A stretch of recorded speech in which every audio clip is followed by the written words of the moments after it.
بسم الله الرحمن الرحيم. الحمد لله رب العالمين، والصلاة والسلام على أشرف الأنبياء والمرسلين نبينا محمد وعلى آله وصحبه أجمعين. أما بعد، نن د سوزر دلاسه دا درس د خپل وخت نه لږ ساعت مخکې بیانېږي یا څه وخت مخکې، او انشاءالله را روان 3 یا 2 ورځې به هم په هغه خپل وخت باندې په دې مبارک کتاب کې، کتاب بلوغ المرام، په دې کې د روجې مسایل موږ بیانول، او د روجو په مسایلو کې یا په کتاب الصیام کې موږ 15 حدیثونه بیان کړي. آخرنی حدیث د عائشة رضی الله عنها بیان شوی: كان رسول الله صلى الله عليه وسلم يقبل وهو صائم ويباشر وهو صائم ولكنه أملككم لإربه يا لأربه. متفق عليه واللفظ لمسلم وزاد في رواية في رمضان. دا حدیث پورا تفصیل سره بیان شوی چې یو سړی خپل بیبي په روژه کې ښکلولی شي او کنه، او دغه شان د هغې سره په روژه کې مباشرت کولی شي او کنه. د دې مسلو وضاحت شوی په خپل مقام کې. نن به انشاءالله د عبدالله بن عباس د حدیث نه شروع کوو. وعن ابن عباس رضي الله عنهما أن النبي صلى الله عليه الصلاة والسلام احتجم وهو محرم واحتجم وهو صائم. رواه البخاري. مخکې وایه. وعن شداد بن أوس رضي الله عنه أن رسول الله صلى الله عليه وسلم أتى على رجل بالبقيع وهو يحتجم في رمضان فقال: أفطر الحاجم والمحجوم.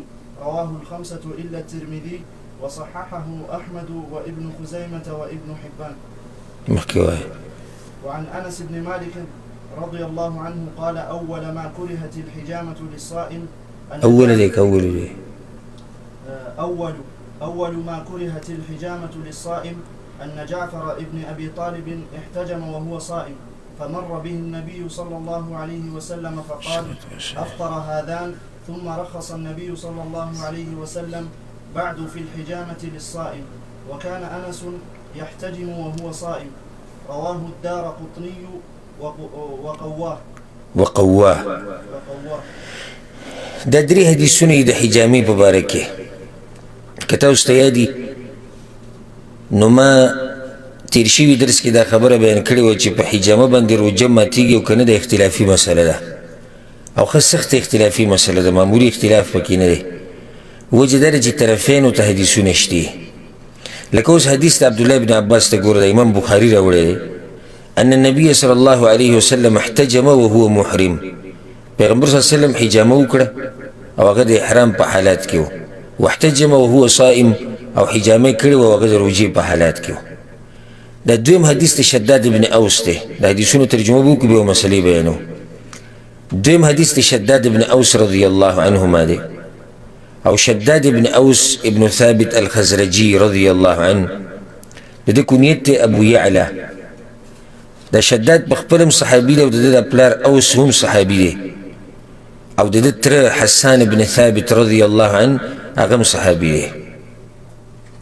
دی وایي چې پیغمبر صلی الله علیه وسلم په یو کس باندې تیر شو بالبقیع، په بقیع کې، وهو يحتجم في رمضان، او دا سړی لګیا و حجامې لګوله د رمضان په میاشت کې. نو پیغمبر صلی الله علیه وسلم وایي: افطر الحاجم والمحجوم.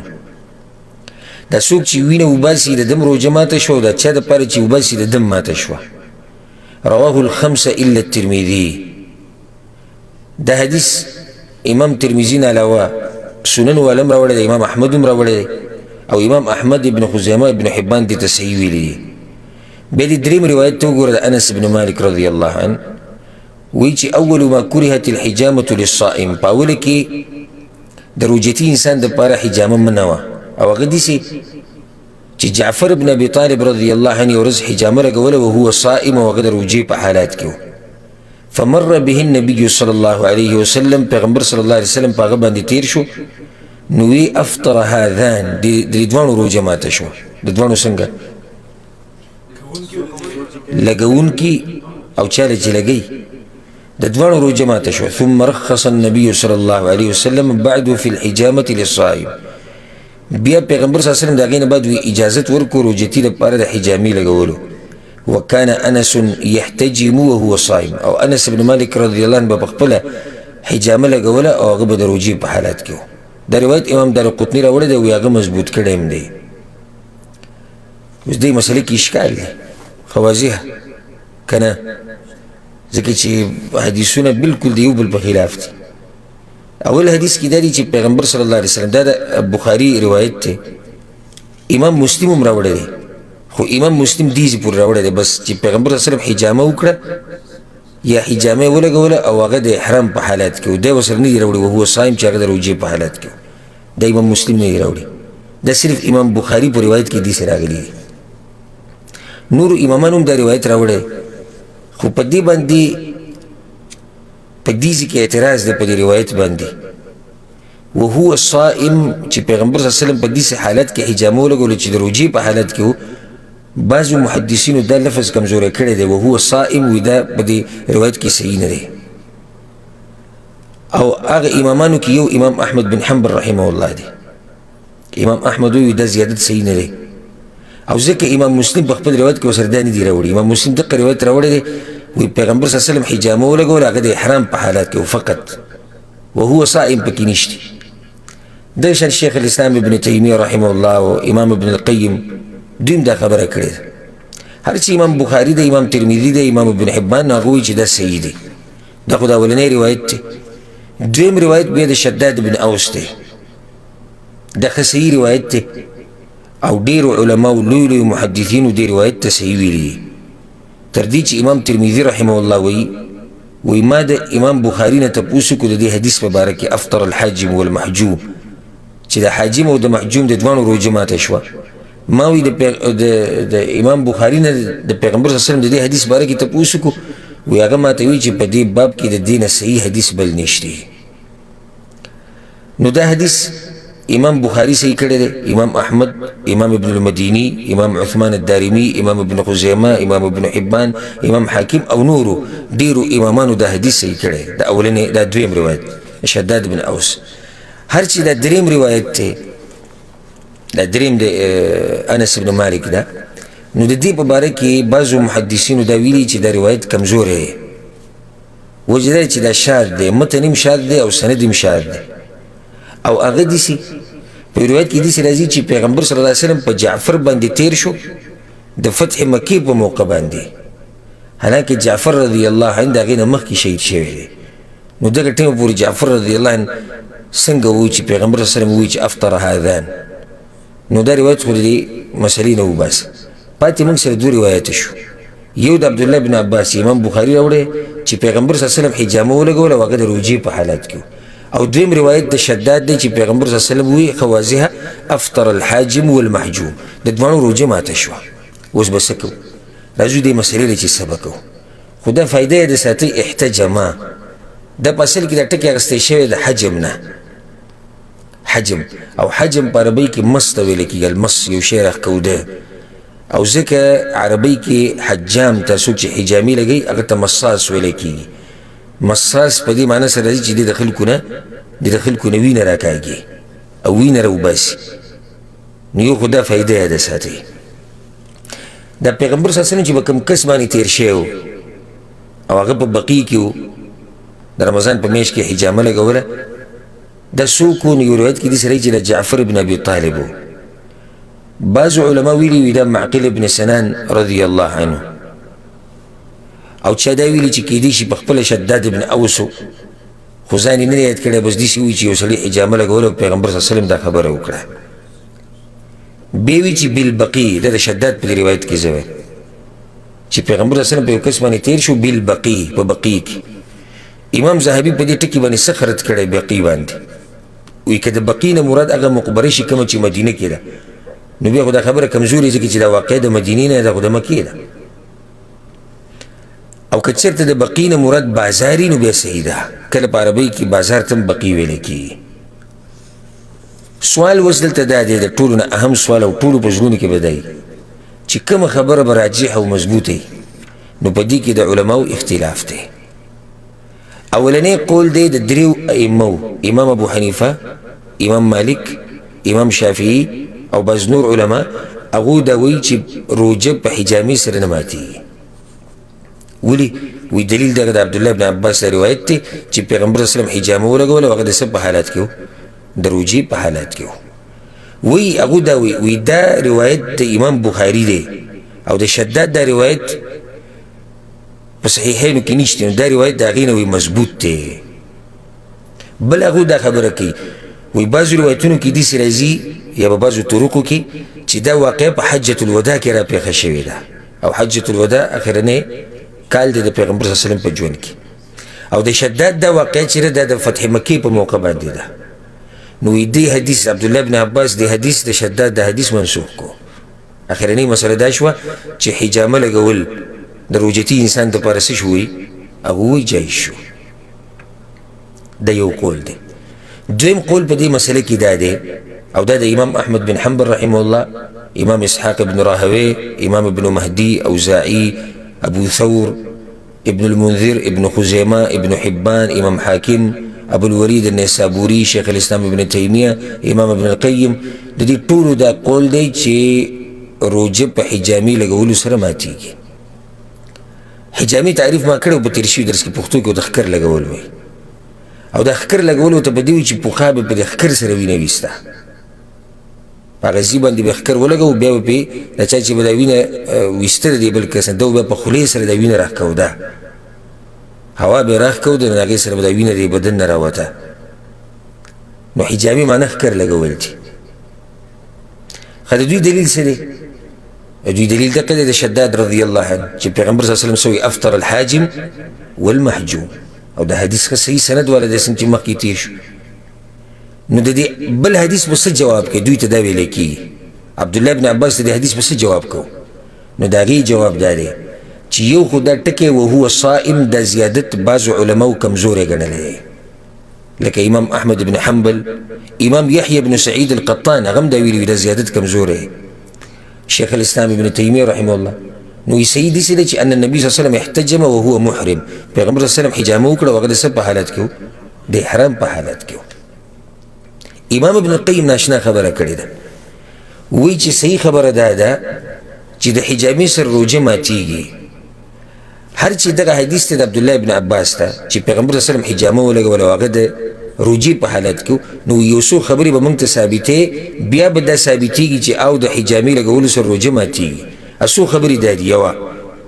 یو به موږ ته دا ثابتوي چې دا روژه د پیغمبر چې کومه یې نیولې وه دا نفلي وه که فرضي وه؟ کیدای شي نفلي وه که نه، نو نفلي روژه ماتول جایز دي که نه جایز؟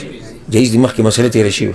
اوس دا کیدای شي احتمال خو شته که نه چې پیغمبر صلی الله علیه وسلم نفلي روژه وه، حجامې ته یې زړه وشو، حجامې یې ولګوله، روژه یې ماته شوه. کیدای شي که نه شي کیدای شي. دویمه خبره دا ده چې پیغمبر صلی الله علیه وسلم خو د سفر په دوران کې و، مقیم خو نه و که نه، او مسافر ته اجازت ته چې روژه ماته کړي، نو دا به دلته ثابتوي چې پیغمبر ولې مقیم. درېیمه خبره دا ده کیدای شي پیغمبر صلی الله علیه وسلم بیمار شوی، د بیمارۍ د لاسه حجامې ته ضرورت راغلی، بس حجامې ولګوله. څلورمه مسله دا ده چې دا به ثابتوي چې د عبدالله بن عباس دا حدیث دی بل نه وروسته دی. د څلورو نه خبرې که دوی ثابتې کړي نو بیا دا ثابتېږي چې او حجامې لګولو سره روژه ماتېږي، خو د څلورو نه نشي ثابتولی. بله خبره دا ده لکه موږ پکې سوچ وکړو، د راوي صرف دومره ووایي چې پیغمبر صلی الله علیه وسلم حجامه ولګوله او هغه د روژې په حالت کې و، بس دا خبره خو سره بیا ونه کړي چې هغه بیا په دې روژې باندې پاتې شوی او روژه یې وه. لکه اوس داسې مثال تاسو له درکوم، یو کس دی د هغه نوم دی احمد، او تا ولیدو چې احمد حجامه ولګوله د روژې په حالت، روژه وه او حجامه یې ولګوله.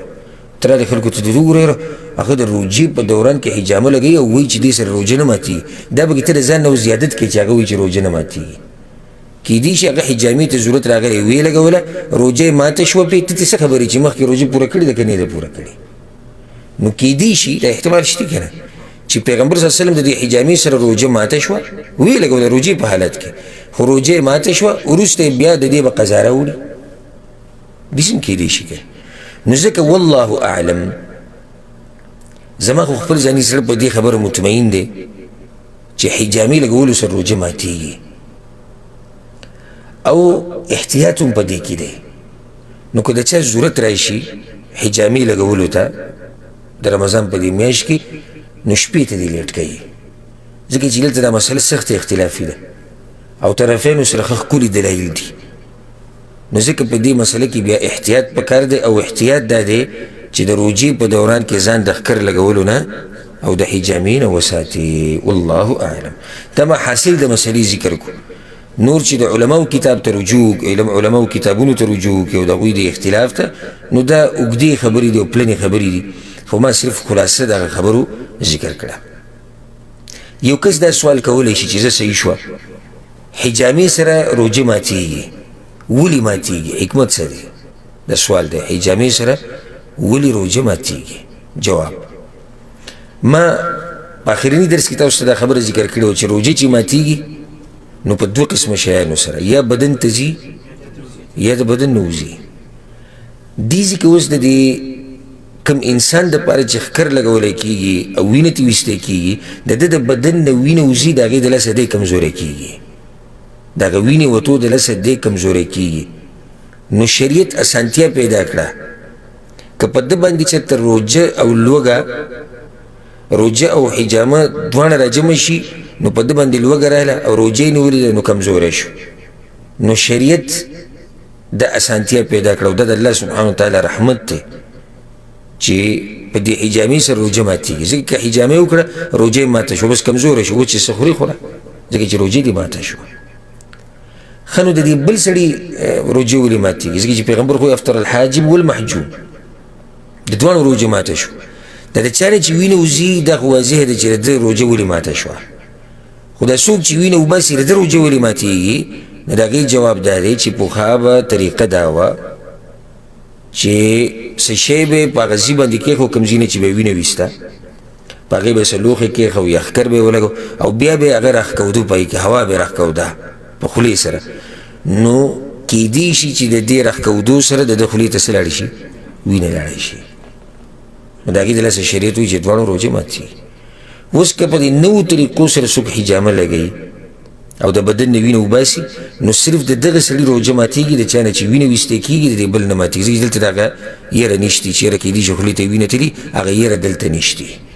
دا فایده یاده کړئ که څوک وایي چې دې کې حکمت څه دی. بیا علماو دلته دا مسله بیان کړې ده، کوم علما چې دا وایي چې د حجامې سره روژه ماتېږي نو هغوی بیا دا هم وایي چې اوس که یو سړی راولګي او خپله وینه ورکوي، یو ډراپ وینه بل چا له ورکوي، وایي دې سره هم روژه ماتېږي. ولې ځکه چې مسله یو شان ده. هلته چې دی حجامه لګوي د وینې وتو سره کمزوری کېږي که نه، نو دقه شان چې یو سړی بل چا له وینه ورکوي نو دا وینه چې دی د بدن نه وباسي دې سره هم کمزوری کېږي که نه. نو د دې نه به هم د روژې په حالت کې ځان لرې ساتي، الا چې کله ضرورت وي. لکه اوس یو کس ته د مرګ په حالت کې یو کس ته هغه ته سخت ضرورت دی د وینې، نو داسې ټیم کې بیا ته هغه له وینه ورکولی شي. او د دغه علماو د قول مطابق روژه دې ماته شوه او د دې ورځ په بدله کې بیا بله ورځ روژه ونیسه. والله اعلم. وعن عائشة رضي الله عنها أن النبي صلى الله عليه الصلاة والسلام اكتحل في رمضان وهو صائم، رواه ابن ماجة بإسناد ضعيف. قال الترمذي لا يصح فيه شيء. د عائشة رضي الله عنها رواية راوړې أن النبي صلى الله عليه وسلم اكتحل في رمضان وهو صائم. پیغمبر صلی الله علیه وسلم په رمضان کې رانجې استعمال کړي و، هغه د روژې په حالت کې و. وایي چې دا حدیث امام ابن ماجه راوړی دی باسناد ضعیف، سند یې کمزوری دی، بلکې بیا پسې امام ترمذي قول راوړی دی. امام ترمذي دا وایي چې په دې باب کې یو هم صحیح روایت نشته. دا سند ولې کمزوری دی؟ د دې په سند کې راوي راځي سعید ابن ابي سعید الزبيدي، سعید ابن عبد الجبار چې دغه ابو سعید دی الزبيدي الحمصي، او دا کمزوری راوي دی، ضعیف راوي دی. د دې د لاسه د دې روایت سند چې دی هغه کمزوری دی. دلته بعضو علماو په امام ابن حجر باندې یو نیوکه کړې ده، هغه ده وی دی چې په دې روایت کې وایي چې ان النبي صلی الله علیه وسلم اکتحل فی رمضان. دا فی رمضان ټکی د دې په وهم کې واقع شوی، دا پکې نشته. روایت داسې دی چې پیغمبر صلی الله علیه وسلم رانجه ولګول وهو صائم او هغه د روژې په حالات کې و. سوال دلته دا پیدا کیږي نو بیا دا کمزوري روایت راوړو ولې دلته؟ په خپل امام ابن حجر رحمه الله وایي چې دا روایت امام ابن ماجه راوړی دی باسناد ضعیف، په کمزوري روایت سره، په کمزوري سند سره. نو بیا ولې دلته راوړي؟ جواب د هغې دا دی چې د فقه په ډیرو کتابونو کې دا حدیث دي او د فقها چې کوم دي دوی اکثر حدیثونو ته نه ګوري چې سند یې څنګه دی. نو امام ابن حجر د فایدې دپاره دا روایت راوړو، وی واوره هغه مشهور حدیث چې کوم په کتابونو کې راځي نو هغه ګوره سندن کمزوره دی. کله علما ضعیف حدیثونه د دې دپاره وړي چې علم زیات شي، چې طالب علم ته پته ولګي، د دین زده کوونکي ته پته ولګي چې کوم روایت صحیح دی او کوم ضعیف دی. د دې دپاره هم په خپلو کتابونو کې ضعیف روایتونه راوړي د علم د زیادت دپاره. اکتحلا وتکحلا عربی کې دې معنی دا دی چې په سترګو کې رانجه ولګول. مسله دلته دا ده چې آیا په رانجو لګولو سره روژه ماتیږي او که نه؟ په دې کې دوه مذهبه دي. یو قول د امام مالک او د امام احمد دی، وایي چې رانجه لګولو سره روژه ماتیږي چې کله د رانجو د خون محسوس کې په مرۍ کې، د رانجو د خون چې کله محسوس کې کوم ځای کې مرۍ کې، نو روژه ماتیږي او که دغه نه نو بیا نه ماتیږي. هغوی دا وایي ځکه چې دا سترګه م یو لار ده، په دې سره مرۍ ته وګوره کله نه کله څه شی ورسي. دلیل هغوی دا وایي ګوره وایي ته چې رانجه ولګې او بیا کله نه کله یو سړی لاړې توکي یا خراش کې توکي نو پای کې توروالی ورسره راځي که نه راځي؟ کله نه کله ورسره توروالی راشي. نو دا سترګه م یو لار ده. دویم قول دا دی او دا د امام ابو حنیفه او د امام شافعي قول دی چې روجتي انسان د پاره رانجه لګول په دې کې هېڅ حرج نشتی او نه پې روژه ماتیږي. ولې؟ یو خو دا خبره ده چې رانجه عام استعمالیږي، عام خلک استعمالي. که چېرته د دې سره روژه ماتېدی نو بیا پیغمبر له پکار و چې ښه واضحه بیان یې کړی وی چې رانجو لګولو سره اودس ماتیږي، او داسې څه حدیث د پیغمبر صلی الله علیه وسلم نه دی نقل، نه د صحابه کرامو نه.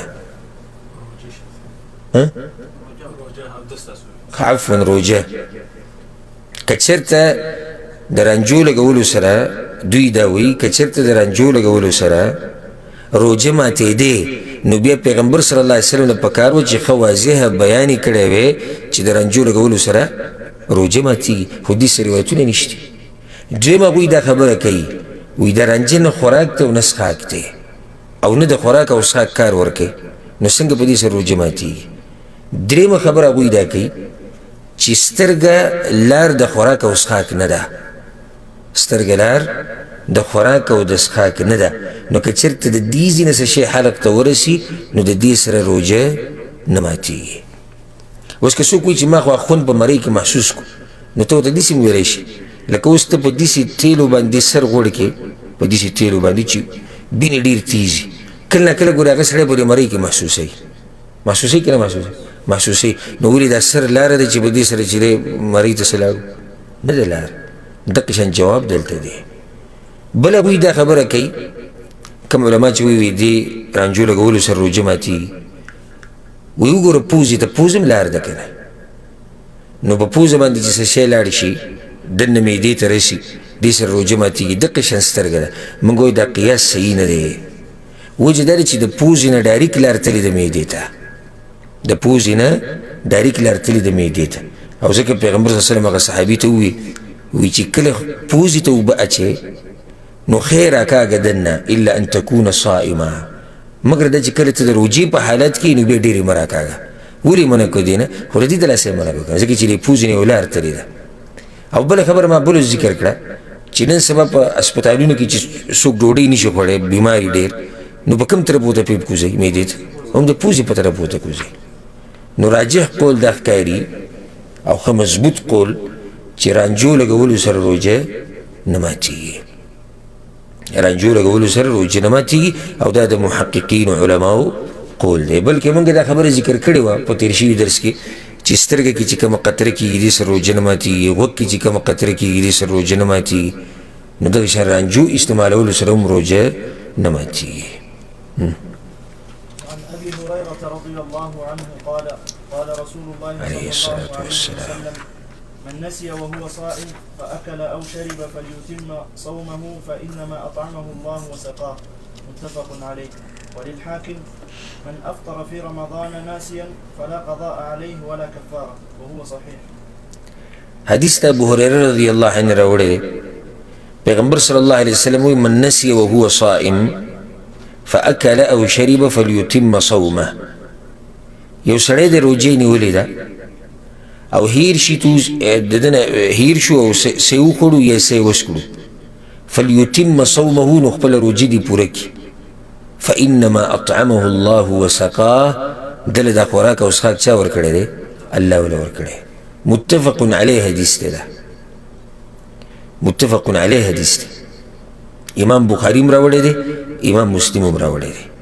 دویم حدیث راوړی دی وللحاکم، وی امام حاکم روایت راوړی من افطر فی رمضان ناسیا، په رمضان کې چې په هیر سره د چا روژه ماته شوه فلا قضاء علیه ولا کفاره، نو په ده باندې نه قضا شتي او نه کفاره شتي، روژه صحیح ده. وهو صحیح، او دا حدیث صحیح دی. دا حدیث صرف امام حاکم نه دی راوړی، دا امام ابن خزیمه هم راوړی دی، امام ابن حبان هم راوړی دی، او اسناد د دې حدیث حسن دی. اوس راځو د دې حدیث مسلې له. د حدیث په اصل کې بنیادي خبره چې د کومې دپاره راوړی دی هغه واضح دې دپاره راوړی دی که د چا نه هیر شي، روژې نیولې ده او هیر شو تي او څه شی وخوړو یا یې وڅښو، نو روژې نه ماتېږي. دا خو واضح روایت. فلیتم صومه، دا خپل روژه دې څه کړي؟ دا دې پوره کړي.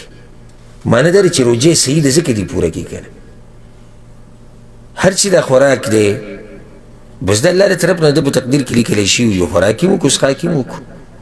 یو روایت کې ښه واضح حدیث راځي، امام ترمذي راوړی دی من اکل او شرب ناسیا فلا یفطر.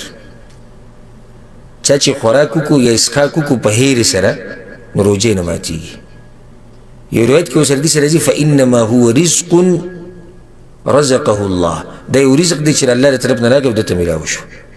یو روایت کې حدیث راځي، امام دارقطني راوړی دی فانما هو رزق ساقه الله الیه، دا یو رزق دی چې د الله له طرف نه د طرف ته راغی. رزق دی د الله له طرف نه د ده خوا ته راغی. نو دا مسله واضحه ده د دې حدیث نه چې په هیر سره روژه نه ماتېږي، نه پې قضا شتي او نه پې کفاره شتي. او دا د جمهور اهل علم قول دی، دا د جمهور اهل علم قول دی، سوای د امام مالک نه چې هغه دا خبره کوي وایي که چا په هیر سره خوراک وکړو یا څښاک وکړو یا کوروالی وکړو، هر هغه څه چې وکړو چې هغې سره روژه ماتېږي، نو په ده باندې قضا ده، دا روژه یې ماته شوه. او دې کې شک نشي چې د امام مالک رحمه الله دا قول دلته کمزوری دی او هغوی قیاس کوي، او دې کې قیاساتو ته ضرورت نشته. هغوی دا وایي چې روژه کې ځان د خوراک او څښاک نه بندول رکن دی، او د دې سړي نه رکن پاتې شو، نو چې رکن ترې پاتې شو روژه فاسده شو. دا خبره کمزوري ده چې کله صحیح نصوص راورسي، د الله خبره راورسي، د پیغمبر صلی الله علیه وسلم خبره راورسي، نو بیا عقلیاتو جنګولو ته ضرورت بیا نشته. خو دلته دا خبره یاده کوي، بعض علما دا وایي چې کله ته یو کس ویني د رمضان په دوران کې او د روژې په حالت کې لګیا دي څه شی څکي یا څه خوري، نو دې به نه منع کوې. ولې به یې نه منع کوې؟ وایي پیغمبر وایي چې دا خو یو رزق دی چې الله دله ورکړی، نو ته دغه رزق نه منع کوې. جواب دا دی چې دا مسله کمزوري ده. صحیح خبره دا ده چې کله ته څوک وینې په خوراک او په څښاک باندې، نو ته به یې منع کوې، ځکه چې په تا باندې دا لازم دي. پیغمبر صلی الله علیه وسلم حدیث کې څه وایي؟ من رأى منکم منکرا، په تاسو کې چې څوک غلط کار ویني نو څه دې وکړي؟ منع دې وکړي. صحیح ده چې هغه په دې ګناهګار نه دی، خو ته چې دا صحیح نه، دا خو ناروا یې نه که نه، ته چې صحیح نه دا خو ناروا یې نه، نو هغه خو ګناهګار نه دی، خو ته به یې منع کوې د دغه کار نه، ځکه چې په نسبت ستا دی خو ناروا کار کوي که نه. خو د هغه دپاره ناروا نه دی او یا هغه پرې نه ګناهګارېږي ځکه چې هغه هلته معذور دی. یو مسله دا یاده کوي. د دې حدیث ګوره یو سبب هم ذکر شوی دی. بعضو روایتونو کې یو سبب راغلی دی چې د پیغمبر صلی الله علیه وسلم په زمانه کې یو خانک راوړی شو او په هغې کې شوروا او په هغې کې ډوډۍ ماته شوې وه. نو یو زنانه پکې م خوراک وکړو چې هغې ته ام اسحاق ویلی کېږي. ثم تذکرت انها كانت صائمه. بیا هغې ته رایاد شوله خو زما خو روژه وه. نو ذواليدین ورته دا وویوي الان اوس ته دا وی چې زما روژه وه، خوراک دې وکړو اوس وی زما روژه وه. نو پیغمبر صلی الله علیه وسلم ورته ویوي نه نه روژه دې پوره کړه، فانما هو رزق ساقه الله الیک. دا یو رزق الله تعالی درکو. او یو ناشنا روایت ته امام عبدالرزاق راوړی دی. عمرو بن دینار وی ان انسانا جاء الى ابي هريره، یو کس راغی په ابو هريره رضی الله عنه پسې ورته وی سهار مې په داسې حالت کې کچھ روژه مې وه، بس هیر شو رانه یو څه شی مې وخوړو. یا هغه ورته ویل خیر دی هېڅ خبره نه، په هیر باندې الله څوک نه رانیسي. وی د هغې نه بعد بیا په بل کس پسې ورغلم، د یو کس خواله ورغلم چې رانه هیر شو، هلته مې خوراک مې وکړو او څښاک مې وکړو. دی دویم پیر شو. ابو هريره ورته لا بأس الله اطعمك وسقاك، بس الله دې خوراک هم درکړو څښاک هم درکړو. وی نه بیا په درېیم پسې لاړم چې هلته رانه بیا هیر شو، بیا مې خوراک وکړو. هغه ورته انت انسان لم تتعود الصيام، په اصل کې ته رجوع سره عادت نه یې چې درې پیرې ته نه هیرېږي او ته خوراکونه کوې، خو تا چې د روژې به نه یې نیولي. سړي نه چې ته هیر شي بلکې په بعضو باندې کلونه پې تېر شي او نه هېرېږي چې، او که چېرته هېرېږي خو یو پیر سړی نه هېر شي، دوه پیرې هېر شي په میاشت کې. نو اوس په ورځ کې چې درې پیرې ته نه دا هېرېږي چې زما روژه ده، خو معنه دا چې ته ناشنا یې د روژو سره اول پیر د روژې نیولې ده او اوس په مخه ده نه هېرېږي. څوک چې د روژو سره عادت وي نو هغه ته دا مسله نه راپېښېږي ډېره. داسې د فایدې دپاره مې دا روایت ذکر کړو. دلته یو فایده او بله ذکر کړو. لکه د حدیث نه خو دا ثابته شوه چې د په هیرې سره که چا نه داسې څه کار وشي چې هغې سره روژه ماتېږي نو روژه یې نه ماتېږي. اختلاف د علماو په منځ کې دلته په دې کې دی چې آیا په هیرې سره کوروالی وکړي په دې سره روژه ماتېږي که نه. نو بعضو علماو دا ویلي دي او دا د امام احمد رحمه الله قول دی. وی که یو سړی د ښځې سره کوروالی وکړي او بیا دا وایي چې زما نه یېرو نو وی روژه ماته ده، اگر که ده نه یېرو، ځکه چې وي دا څنګه کېدی شي چې د ده نه یېرو او د کوروالی وکړو. او بل وي هغه سړی چې د پیغمبر صلی الله علیه وسلم خواله راغی، هغه حدیث به راشي انشاءالله سبا بل سبا کې کېدای شي سبا انشاءالله درس کې. هغه سړی چې د پیغمبر صلی الله علیه وسلم خواله راغی چې یا رسول الله خپلې ښځې سره مې کوروالی وکړو، نو پیغمبر صلی الله علیه وسلم ته دا تپوس ونه کړو چې تا نه یېرو که یاد وده ته. دویم قول په دې مسله کې د امام ابو حنیفه او د امام شافعي دی او د امام مالک هم دا قول دی، او محققین علماو دې له ترجیح ورکړې ده چې کوروالی کول په هیر سره دقه شان دي لکه یو سړي نه چې هیر شي او خوراک او څښاک وکړي. نو څنګه چې هلته پې څه نشتي نو دلته پې هم څه نشتي. که څوک دا وایي چې د حدیث کې خوراک څښاک تذکیره ده، نو پیغمبر صلی الله علیه وسلم د خوراک او څښاک تذکیره په دې کړې ده ځکه چې غالبا هم دقه کېږي. غالبا د سړي نه چې هیر شي نو خوراک او څښاک کوي، نو پیغمبر صلی الله علیه وسلم ذکر کړو. نور د پیغمبر صلی الله علیه وسلم د خبرې مطلب دا دی چې هر څه چې د نه وشو او د نه یېرو دغه هر کار چې هغې سره روژه ماتېږي او تا نه یېرو نو روژه ورسره نه ماتېږي. همدا تحقیقي قول دی والله اعلم. بیا علماو دلته بله مسله هم ذکر کړې ده، لکه یو سړی دی د هغه نه هیر شو څه یې وخوړو څه یې وڅښو روژې نه ماتېږي، نو دقه شان چې یو سړی اوده او څه ته وشي نو ده هم روژه نه ماتېږي. دقه شان بلکې د دې نه لوی معذور او عذر ورسره دی چې په چا باندې زور زبردستي وشي، په چا باندې زور زبردستي وشي چې ته به دا شی لازم وخورې، ته به لازم دا شی څکې، ته به لازم دا کار کوې، هغې سره روژه ماتېږي نو روژه یې نه ماتېږي ځکه چې دی معذوره دی. دغه شان هغه جاهل چې هغه ته د دې مسلې پته نه وي، او دا مسله ما ذکر کړې وه په دې آخرني درس کې. موږ مفترات ذکر کړو چې له کومو خبرو سره روژه ماتېږي، بیا ما 3 شرطونه ذکر کړي. روژه پې هله ماتېږي چې له سړی څه پوهی اراده او یادی وته، چې پوهی اراده او یادی وته هله پې روژه ماتېږي. وعن أبي هريرة رضي الله عنه قال قال رسول الله صلى الله عليه وسلم من ذرعه القيء فلا قضاء عليه ومن استقاء فعليه القضاء. رواه الخمسة وأعله أحمد وقواه الدارقطني.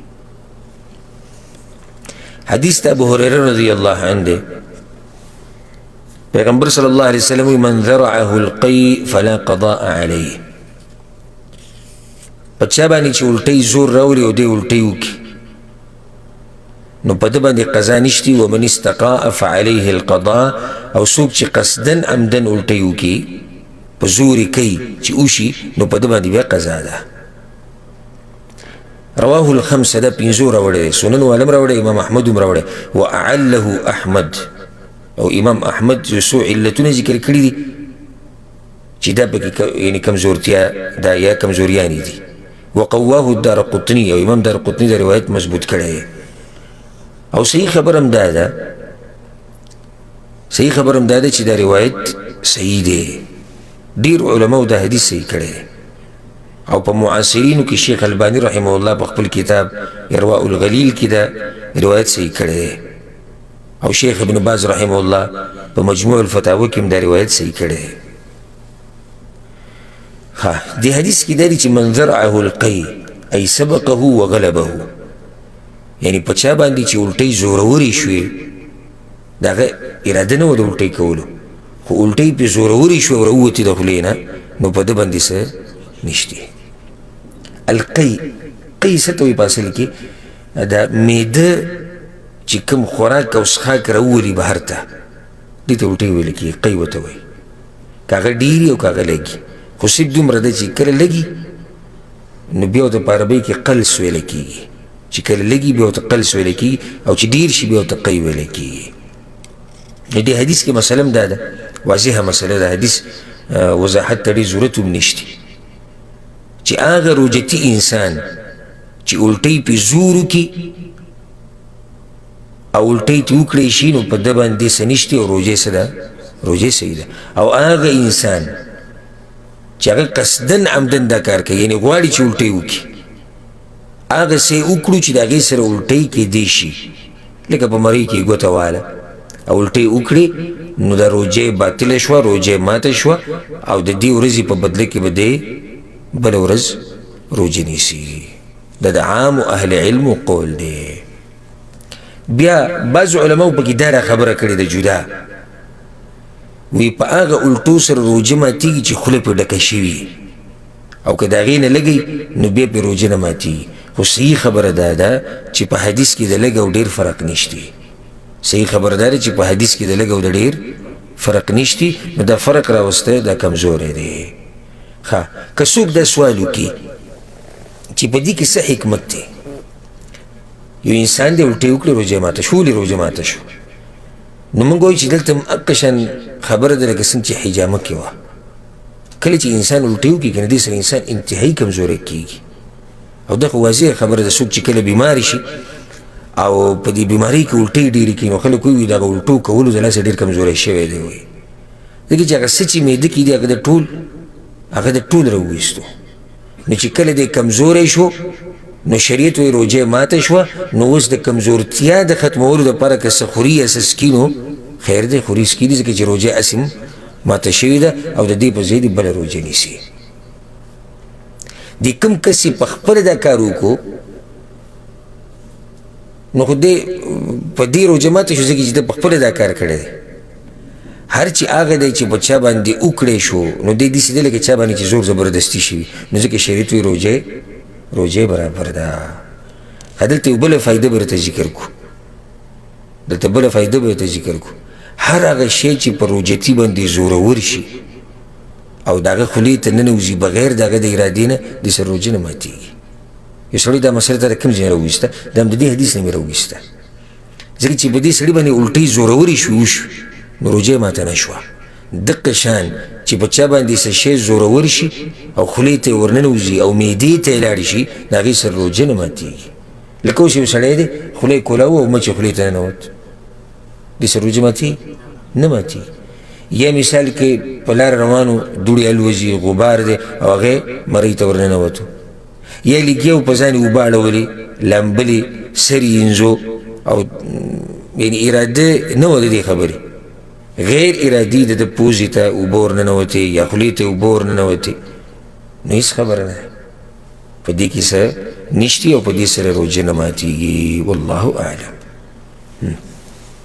وعن جابر بن عبد الله رضي الله عنهما أن رسول الله صلى الله عليه وسلم خرج عام الفتح إلى مكة في رمضان فصام حتى بلغ كراع الغميم فصام الناس ثم دعا بقدح من ماء بقدح من ماء فرفعه حتى نظر الناس إليه ثم شرب فقيل له بعد ذلك إن بعض الناس قد صام قال أولئك العصاة وفي لفظ فقيل له إن الناس قد شق عليهم الصيام وإنما ينظرون فيما فعلت فدعا بقدح من ماء بعد العصر فشرب رواه مسلم. وعن حمزة ابن عمرو الأسلمي رضي الله عنه أنه قال يا رسول الله أجد بي قوة على الصيام في السفر فهل علي جناح؟ فقال رسول الله صلى الله عليه وسلم هي رخصة من الله فمن أخذ بها فحسن ومن أحب أن يصوم فلا جناح عليه رواه مسلم وأصله في المتفق عليه من حديث عائشة رضي الله عنها أن حمزة ابن عمرو رضي الله عنه عمرو ستوي حمزة خدي عمرو ده حمزة ابن عمرين ده عمرو ستوي وعن حمزة بس هيجو پورا شو زه حدیث ته جابر رضی الله عنه اوس دې درې روایتونو کې مسله دا بیانېږي چې د سفر په دوران کې به روژه نیسي او که نه او آیا روژه کول غوره دي که نه روژه نه نیول غوره دي دا مسله په دې کې بیان شوې ده. اولنی روایت د جابر بن عبد الله راوړی دی ان رسول الله صلی الله علیه وسلم خرج عام الفتح الى مکة فی رمضان وی پیغمبر صلی الله علیه وسلم د فتح مکی په کال باندې اوتو د رمضان په میاشت کې او د اتم کالو د هجرې د رمضان په میاشت کې اوتو مکې ته فصام نو روجي ونیوي ګوره په سفر کې روجي ونیوي حتی بلغ کراع الغمیم تر دې چې یو علاقې ته ورسېدو چې هغې ته کراع الغمیم ویلی کېږي دا غمیم دا یو خوړ دی یو وادي ده د مکې او د مدینې په منځ کې او کراع چې دی نو دا یو تک تور غر دی په دغه ځای کې چې هغه د دې وادۍ سره لګېدلی دی.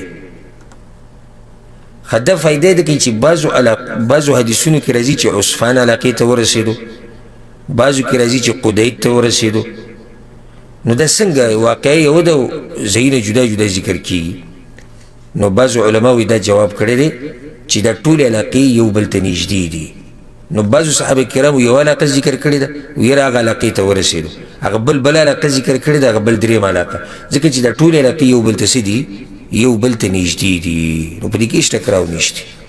پیغمبر صلی الله علیه وسلم چې کله د کراع الغمیم ته ورسېدو فصام الناس خلکو هم روژه ونیوه ثم دعا بقدح من ماء فرفعه حتى نظر الناس إليه نو بیا یو لوښی قدح لوښي ته وایي یو لوښی راوغوښتو چې به یې کې اوبه وي او هغه یې داسې اوچت کړو لوښی او د خلکو ورته کتو ثم شربا نو اوبه یې وڅښلې روژه یې څه کړه هغه یې ماته کړه بیا ورته دا ویلی شو چې یا رسول الله ان بعض الناس قد صام د بعضو خلکو اوس هم روژې دي پیغمبر صلی الله علیه وسلم اولئک العصاة دا نافرمانه دي دا نافرمانه دي. بیا دی وفي لفظ په یو لفظ کې ورسره داسې راځي چې پیغمبر صلی الله علیه وسلم ته وویلی شو ان الناس قد شق عليهم الصيام یا رسول الله تاسو روژه نیولې د خلکو هم روژې نیولې دي خو خلکو باندې دا روژه څه ده ګرانه شوه کې سفر دی ګرمي د روژه ګرانه شوه وانما ينظرون فيما فعلت او یا رسول الله خلک خو تاسو ته ګوري تاسو روژه نیولې د خلکو هم نیولې ده فدعا بقدح من ماء بعد العصر نو د مازدیګر د منځه نه بعد پیغمبر صلی الله علیه وسلم د اوبو یو لوښی راوغوښتو فشربه او هغه اوبه یې وڅښلې. دا حدیث امام مسلم راوړی. د دویم روایت کې دا دی دا امام مسلم راوړی د حمزه ابن عمرو الاسلمي رضی الله عنه هغه ورځ راغی پیغمبر صلی الله علیه وسلم ته وی اجد بی قوة علی الصيام فی السفر، یا رسول الله زه په ځان باندې ښه طاقت اینم چې په سفر کې روجې نیوی شمه، فهل علی جناح، نو په ما باندې څه ګناه شته چې روجې نیسم؟ پیغمبر صلی الله علیه وسلم ورته وی هي رخصة من الله، دا روجې په سفر کې نه نیوه د الله له طرف نه یو رخصت دی. فمن اخذ بها فحسن، که چا په دې رخصت عمل وکړو جو ډېره ښه ده. ومن احب ان یصوم فلا جناح علیه، او که څوک روجې نیوه غواړي نو څه ګناه پرې نشته. دا حدیث امام مسلم راوړی دی او وی چې اصل د دې حدیث په صحیح بخاري صحیح مسلم کې دی، حدیث د عایشه رضی الله عنها. دې حدیث کې ډېرې مسلې دي خو موږ به مختصر یو څو مسلې ذکر کړو ځکه چې ټیم د ماسوتن بانک ته لږ دی. یو څو مسلې به مختصر ذکر کړو. اولنۍ مسله هغه دا ده، د دې نه دا واضح شول د حدیثونو نه چې مسافر سره اختیار شتي که روجه نیسي او که نه نیسي. یو روایت کې واضح د قشن راغلی پیغمبر صلی الله علیه وسلم د حمزه ته ویلي صحابي ته د تپوس چې وکړو چې یا رسول الله زه په سفر کې یم او روجه نیسم که نه، نو پیغمبر صلی الله علیه وسلم ته ان شئت فصم و ان شئت فافطر، که دې خوښې روجې نیسه او که دې خوښې مه نیسه، اختیار دی تا ته. نو اول خو دا مسله ثابته شوه، مسافر که روجه نیوه غواړي ودې نیسي، که نه نیسي نه دې نیسي، وروسته دې بیا قضا راوړي. او دا خبره خو الله په قرآن کې هم کړې ده، ومن كان مريضا او على سفر فعدة من ايام اخر. بعض علماء ګوره دا ویلي دي په سفر کې روجه د سره نه قبلېږي، اگر که د هغوی قول کمزوری دی. نیو خو دا مسله دې نه واضح شو. اوس راځو دویمې مسلې ته، اهمه مسله چې غوره کومه یوه ده. صحیح ده، په دې خو موږ پوه شو چې د سفر په دوران کې روجه نیوه نه نیوه دواړه څه دي جایز دي. خو زه کوم یو کار وکړم؟ زه روجه ونیسم او که زه روجه نه نیسم. دې مسله کې به حالاتو ته کته غواړي. دا ګوره یاده کوي چې کله نه کله روجه نیوه حرام هم شي په سفر کې. کله حرامي چې مشقت پکې دومره زیاتې چې بدن له تکلیف ورکوي او نقصان ورکوي، نو بیا روجه نیوه حرام دي او کله مکروه شي. خو د دین علاوه لکه دا خو موږ پوه شو، اوس دا بله مسله باندې پوه شو چې بدن ته دې نقصان میلاویږي او تکلیف، نو بیا خو به روجه نه نیسي. اوس بدن ته پکې تکلیف نه میلاویږي نو روجه نیوه غوره دي او که نه نیوه غوره دي. د جمهور اهل علم قول دا دی وی روجه نیوه غوره دي. ولې؟ وایي ځکه چې د پیغمبر صلی الله علیه وسلم نه ثابت دي چې هغه په سفر کې روجې نیولې دي. په صحیح بخاري صحیح مسلم کې حدیث دی د ابوالدرداء رضی الله عنه، وی موږ یو پیر ووتو په سفر باندې د رمضان میاشت وه، فی حر شدید او سخته ګرمي وه، تر دې چې موږ د خپل لاسونه دا موږ په سر باندې ایښودي د ډېرې ګرمۍ د لاسه. وما فينا صائم الا رسول الله صلی الله علیه وسلم، او په موږ کې صرف او صرف د پیغمبر صلی الله علیه وسلم روجه وه. نو هغوی وګوره دا وی پیغمبر صلی الله علیه وسلم طریقه ده، هغه به په سفر کې روجې نیوي. بله وی روجه نیوه په دې غوره دي چې وروسته قضا راوړه بیا ګراني، وروسته قضا راوړه هغه بیا ګراني چې سړی ځان له روجې نیسي. نو اوس موقع ده روجې ونیسه. او بعضو خلکو دا خبره کړې ده وی نه جي روجه ماتول غوره دي. ولې؟ وایي ځکه چې دا یو رخصت ته الله ورکړی ده او حدیث کې راځي چې الله دا خوښوي چې زه چې کوم رخصت ورکړم چې خلک پې څه وکړي، عمل پې وکړي. دریم قول دا دی او دا ښکلی قول دی، او دا د عمر بن عبدالعزیز او امام مجاهد، امام قتاده، ابن المنذر، دی ټول نقل دی. هغه دا دی چې غوره پکې هغه یو دی کوم چې ده ته اساني، غوره کار هغه یو دی کوم چې د مسافر ته اساني. او دا ښکلې خبره ده، د مسافر ته د مسافر حال ته دا خبره راجع ده. که چېرته ته دا وې چېرې زه وروسته روجې بیا نیشم نیوی او بیا راته ګرانې او اوس راته ښه سهولیت دی او ښه اسانتیا ده، بس روجه ونیسه.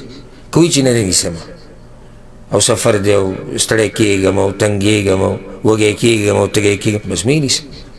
او دا قول راجح دی، والله اعلم. دلته دا فایده ده چې زموږ د عوام اکثر دا تپوس کوي، وایي چې یو سړی داسې کار کوي چې په مخه دی په سفر باندې، نو آیا دا رخصت د ده دپاره په مخه دی؟ او دا رخصت د ده دپاره په مخه دی. بل خبره ورسره دا یاده کوي چې څوک د سفر په دوران کې روژه نه نیسي نو هغه ته به په بد نظر نه ګوري ځکه چې هغه له دا رخصت چا ورکړی دوله الله ورکړی دا رخصت ولا شریعت ورکړی دی او ځکه پیغمبر صلی الله علیه وسلم چې کله یو سړی ولیدو په سفر کې روژې نیولې او بیا بېهوشه شوی پروت خلکو بې څادرې نیولې نو پیغمبر صلی الله علیه وسلم وی په سفر کې روژې نیوسه داسې دومره لوی نیکي خو نه ده لیس من البر الصیام فی السفر په سفر کې روژه نیول څه دومره لوی نیکي خو نه دی چې ته په ځان باندې دومره سخته تېره کړه نو بعض خلک هغه خلکو ته په سپک نظر ګوري یا بد ورته ګوري چې کوم خلک په سفر کې روژه نه نیسي لکه ته ورته ولې په بد نظر ګوري چې الله یو سړي له اجازت ورکړي د الله پیغمبر صلی الله علیه وسلم یو سړي له اجازت ورکړي نو ما او تا سره بیا دا اختیار نشته چې موږ په دې مسله کې ګوتې ووهو پوه شوې په دې مسله باندې که نه ها دلته فایدې دپاره به یو مسله ذکر کړو هغه دا یو سړی دی مسافر دی او د ورځې خپل ملک ته یا علاقې ته راورسېدو روژه کې لا ټایم پاتې دی او د روژې نه وه مسافر و روژې نه ونیولې او د ورځې په دې دوران کې دی خپل کور ته راورسېدو نو په دې باندې خو روژې شتي لازم به دی ورځې په بدله کې روژې نیسي خو دا باقي چې څومره ټیم دی په دې کې دی خوراک او څښاک کولی شي او که نه ځکه چې خپل ځای ته راغی نو بعضو علماو دا ویلي دي چې دی به احترام کوي د دې زمانې او د دې وخت نو څه به نه خوري او نه به څڅکي او بعض علما دا وایي دا د امام مالک او د امام شافعي قول دی وایي نه چې شریعت ورله اجازت ورکړی دی او دی اوس واپس راغی روژې نه ده نیولې نو د باقي ورځ روژه نیوه خوراک او څښاک بندول داسې بې دلیله کار دی او صحیح خبره هم دا ده صحیح خبره او مضبوطه هم دا ښکاري والله اعلم شیخ ابن عثیمین هم دې له ترجیح ورکړې ده چې یو سړی مسافر دی او روژې نه ده نیولې او خپل ځای ته راورسېدو او په ورځ کې څه ټیم پاتې دی نور ډوبېدو پورې نو د هغه وخته پورې دی خوراک او څښاک کولی شي په دې باندې به اکتفا وکړو او باقي چې کومې مسلې دي هغه به انشاءالله سبا بیانو سبا به انشاءالله د 15 نمبر حدیث نه شروع کوو د عبدالله بن عباس رضی الله عنهما الله دې موږ پوه کړي په قرآن او په حدیث باندې او الله سبحانه وتعالی دې موږ ټولو ته علم نافع نصیب کړي هذا والله اعلم وصلى الله وسلم على نبينا محمد وعلى آله وصحبه أجمعين